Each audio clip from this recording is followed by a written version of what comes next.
Sup peeps, Spaceman here with another episode of World of Tanks, and as promised we are in a part 2 of Westfield video, so we're gonna be spawned on the same side as in the last game. But before we begin this battle, let's quickly pause it here and look at the team lineups. Now this information is essential, so if you guys don't do it, make sure you start doing it, because you can get so much information out of the lineups with respect to the map you're on. So it is important that you look at it before you actually roll out. So if you look at this lineup, what I'm interested in is how many light tanks on the opposing team that can challenge me in a position I'm going to, because I already know which position I'm going to.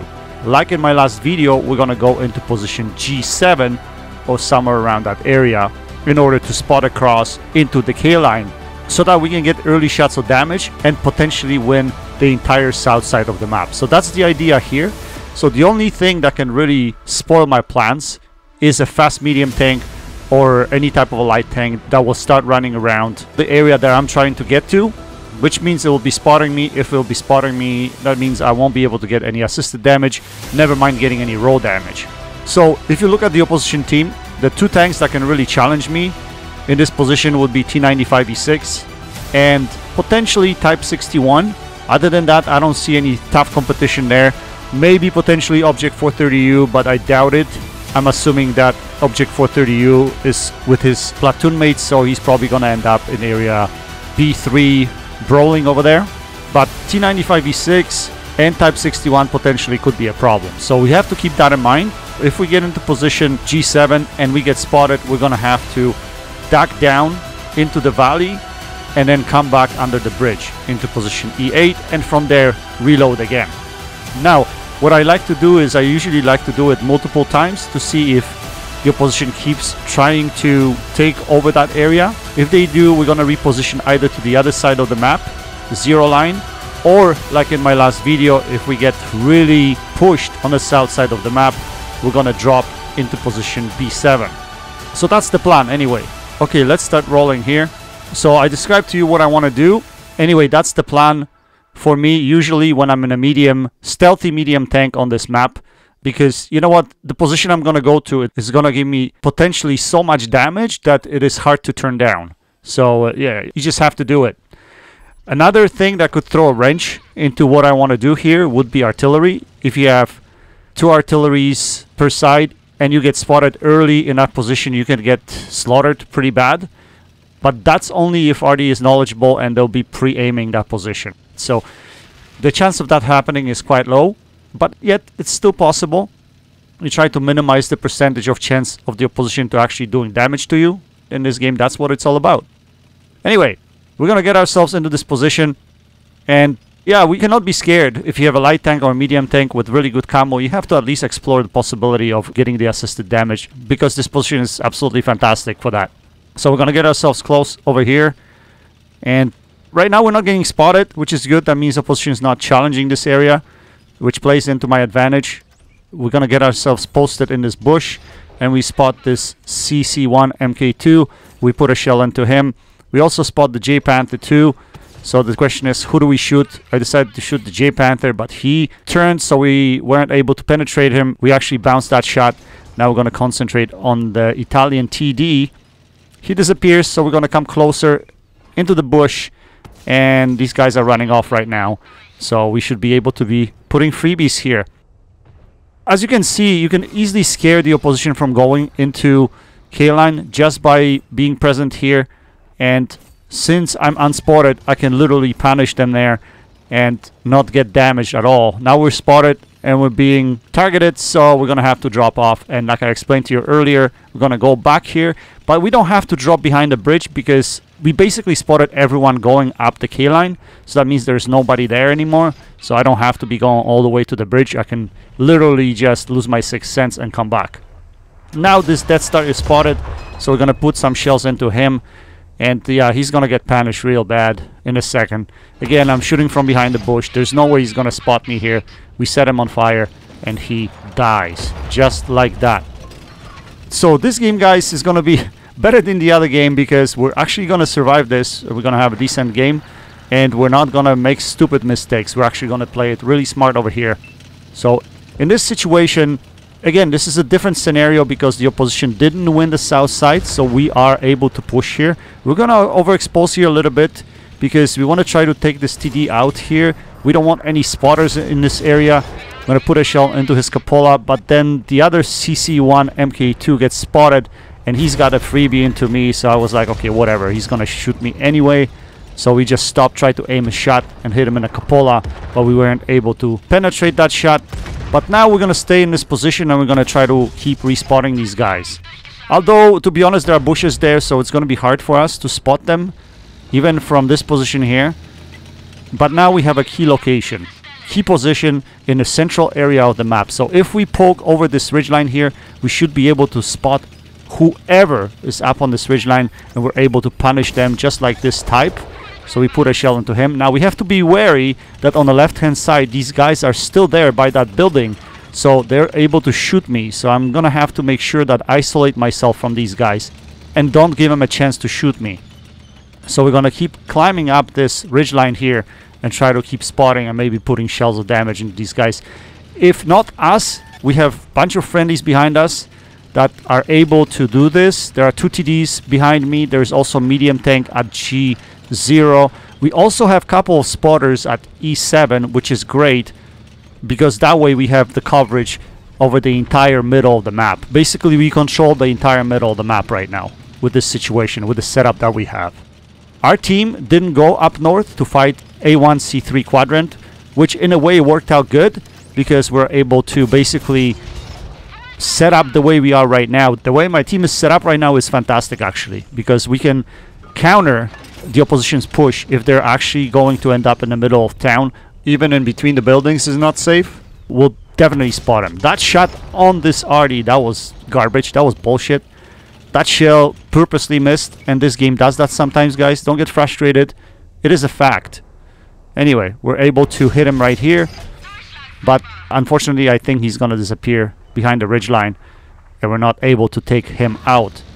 Now what is the next step? We're gonna keep checking on our left side over here, area J1, H1, H2, just to see if we have any shots over there, because there are a couple of tanks over there which are stopping us from really pushing over that area and taking control of the west side of the map completely, southwest.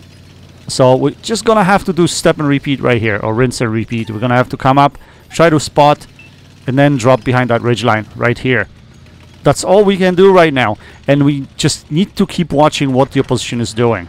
And if you pay attention to the map right now, you'll notice that north side has fallen. We don't have anyone at 0 line, B0, C0 area. So I decided to kind of scoot over and see if there's any reds actually overextending, so I can put some shells into them over here. This is just temporary move to help out with this side. As you can see, this chieftain here is already there. So we're going to try to put a shell into him right there, but I don't know what happens there. I think the shell actually misses, or does it track him? I don't know. Anyway, he's out of the game right now. But then, you know, I was thinking, do I push that area or do I come back where I was? Because right now, the TD and a medium tank that are in K6 don't really have any spotters from the position where I was in. So we're going to try to go back there and provide them with those spots, vital spots. I think this is more key for me to be here than the other side of the map. There's still a medium tank over there. There's also TD and a heavy tank at G0, so I don't really need to be there, to be honest. More critical for me is to be back in this position here. So let's poke this ridgeline and see if we can spot anything. We spot this E100. It's either our spot or the other medium tank that's at F6, but it doesn't matter. That E100 is gonna get annihilated because RTD and a heavy tank at G0 are going to be putting shells into him right there. Okay, so yeah, we're just going to have to watch our side, make sure we don't overextend. This position is safe so far, unless someone shows up in position E0, like you see over there right now. So I'm kind of worried about that guy, but I don't think he's cresting that ridgeline yet. So we're going to try to spot here again. We spot this Martian. I'm going to try to put a shell into him. We do. And now we're going to drop behind the ridgeline again. We're spotted, so we're going to try to lose our 6th sense right here. But now we have shots into this object 430U, so that's what we're going to have to do. We're going to have to punish him. Guys, you have to pay attention to the map, especially if you're in this position, because if I was spotted here still, he would have had shots into me, and that's not good, because if I actually have to flee this position, then I will be shot at from area J2, and that would be a problem. So we have to pay attention to him, and we put a couple of shells into him. We scare him off so he doesn't crest that ridgeline. That was very important. Now we spot this Type 61, so we want to put a shell into him.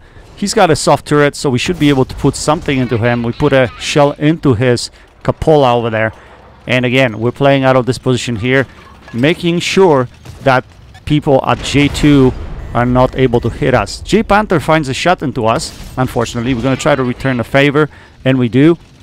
And now we're going to drop again. So it's basically, guys, right now, because we're kind of surrounded, and the way this map sometimes works out is if you don't actually win the north side, you're going to be stuck here and you're going to have to defend. But I think I did a perfect job over here defending, and this is just key how things worked out over here. Now we're going to try to go for additional damage. We're going to try to put a shell into this J Panther, and fortunate for him, he bounces the shell. But yeah, now we're in a damage mode, because it looks like we're going to win this battle right here. The opposition has only 3 tanks remaining. I'm spotted here. Look at this juke here. I juked the guy really bad, and I'm going to come back here and shoot him in a cupola. That's dirty. it's just dirty. That was just dirty. You get lucky sometimes. That's the way it goes. Sometimes you don't, sometimes you do. Gonna try put more shells into him, but then I realized it's not gonna happen. Let's go after that TD. So we're gonna try to draw a little distance here. That way, I was hoping that I'll get the first spot and maybe put a shell into his superstructure. That was the idea. So I got him here, but he's smart enough to dip into that pocket.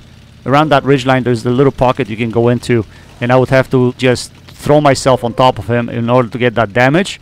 So I decided not to do it. I was like, you know what, our friendly is going to take care of him, so I'm just going to go after Artie and get my final damage here. That was the idea anyway. So we got a little hectic there for some time, but we were able to pretty much hold the opposition at bay. We were able to watch the map, making sure that our tank is utilized wherever it's needed. Wherever my gun was needed, that's where I was shooting, and that's the advantage of that position. So, you know, this game is a perfect example of what happens if our team doesn't win the north side and we kind of sit back and try to defend the south side of the map.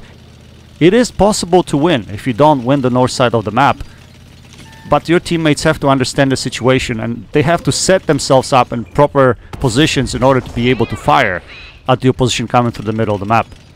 Anyway, these are final stages here. We spotted the Artie, we put a shell into him. We should be able to finish him off over here, and we do, completing this game with a very savvy result. I mean, usually in a Leopard, from that spawn and no light tanks on the opposition team, it's usually a very good game, and we ended up with a very decent one again. Yes, you probably already noticed that I have changed my gamer tag to Spaceman72. A new start. I thought to myself, may as well switch it around a little bit. Anyway, we finished with a very nice result, 7.3k damage, 2300 assisted damage, which brings the combined total to about 10k combined. We finished with Mastery, Ace Tanker, bunch of medals for this game. Again, being top dog on the map like this, in a tank like a Leopard, it should be expected to have a good game, to be honest. We finished on top of the team with 1665 base XP, almost 10k combined, 9.6 or something like that. We fired 26 shots, we had 19 penetrations and 9 critical hits. Anyway guys, I hope you enjoyed this video, or the last 2 videos. I hope it gave you an idea of how to play this map better from this spawn, and hopefully you can utilize some of my strategies in your games. Anyway, that's it for now. Until next time, happy tanking, Space Bandit, checking out.